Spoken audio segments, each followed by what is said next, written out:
Je m'appelle Pasquale Antoine, je suis directeur de la technologie pour CrossCompass, une start-up en intelligence artificielle actuellement basée à Tokyo. Tokyo est la ville la plus peuplée au monde, avec 37 millions d'habitants.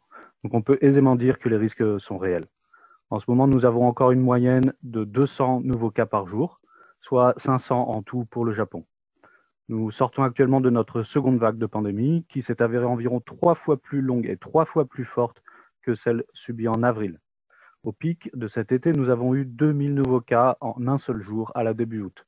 À ma connaissance, il s'agit seulement d'un dixième du cas de la France, tandis qu'elle subit aujourd'hui sa seconde vague. Lors de la première vague de Covid-19 au Japon, juste après que nous ayons atteint un taux journalier maximum de 743 nouveaux cas par jour, le gouvernement a décrété l'état d'urgence national le 16 avril. À ce moment-là, les entreprises ont toutes mis en place des procédures de télétravail pour la quasi-totalité des employés. Ça a été le cas pour mon entreprise également. L'état d'urgence a été levé au 31 mai, mais au vu des risques, les entreprises et la population ont prolongé les mesures de sécurité de façon parfaitement autonome. Aujourd'hui, par exemple, à la mi-octobre, mon entreprise fonctionne toujours avec environ 2/3 des employés en télétravail. Pendant l'état d'urgence, les frontières ont été fermées aux étrangers, incluant ceux vivant et travaillant au Japon avec un statut de résident. Malheureusement, ma femme, ma fille de 6 ans et mon fils de 6 mois étaient en France au moment où le ban a été décrété.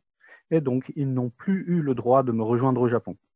Je ne pouvais pas non plus sortir du pays sous peine de ne pas pouvoir revenir.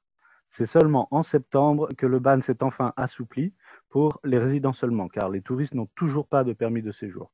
Et j'ai enfin pu retrouver ma famille il y a quelques semaines seulement.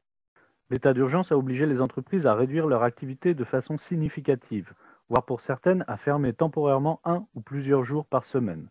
En ce qui concerne mon entreprise, nous installons des IA chez de grands fabricants industriels, notamment en robotique et automobile. Donc nous avons été directement impactés par leur propre baisse d'activité. Il y a eu également des restrictions au niveau des transports nationaux, avec encore en juin une réduction de près de 50% du trafic sur certaines lignes de Shinkansen. Et enfin, les bans sur trajets internationaux, qui sont encore en vigueur aujourd'hui. Néanmoins, ceux pour la Corée viennent tout juste d'être levés pour les voyages d'affaires en provenance du Japon. Donc voilà, vous pouvez imaginer, notre carnet de commandes a fortement diminué ces 6 derniers mois dû à la pandémie. Il y a eu bien sûr quelques aides du gouvernement pour les entreprises, mais sincèrement, dans notre cas, une entreprise d'une cinquantaine de personnes seulement, il ne s'agit que d'une goutte d'eau face aux pertes perçues. Je crois que Covid-19 va nous forcer à réévaluer notre mode de vie. Par exemple, sur les dangers sanitaires de la promiscuité. On avait déjà pu observer une forte démocratisation du port du masque en Asie lors du premier virus SARS en 2002-2003. Mais même avant ça, au Japon, porter un masque était déjà culturellement accepté. Si une personne avait un rhume, si elle est sensible à la pollution et aux infections, ou bien si elle est allergique au pollen.